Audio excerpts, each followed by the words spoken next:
बिस्मिल्लाहिर्रहमानिर्रहीम अस्सलामु अलैकुम। Welcome back to another video.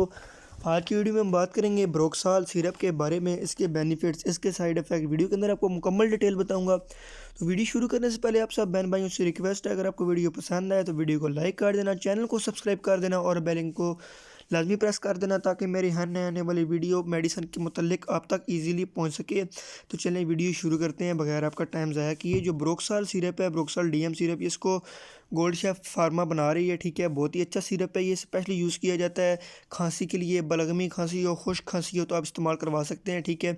आपको फौरी तौर पे आराम इससे मिल जाएगा, ठीक है। जब भी आपने ये मेडिसिन लेनी है, एक बार डॉक्टर से लाजमी रिव्यू करना है, क्योंकि हमारी वीडियो बनाने का मकसद सिर्फ आपको उसके बारे में इतला करना होता है, ठीक है। तो ये थी आज की वीडियो, ये आप इस्तेमाल करवा सकते हैं खांसी के लिए, ठीक है। तो उम्मीद करता हूँ आपको वीडियो पसंद आई होगी। अगर पसंद आए तो वीडियो को लाइक कर दें, चैनल को सब्सक्राइब कर दें और बेल आइकन को लाजमी प्रेस करें। इंशाल्लाह मिलते हैं अगली वीडियो के अंदर। इतनी देर के लिए अपना ख्याल रखिएगा, दुआ में याद रखिएगा। अल्लाह हाफिज़।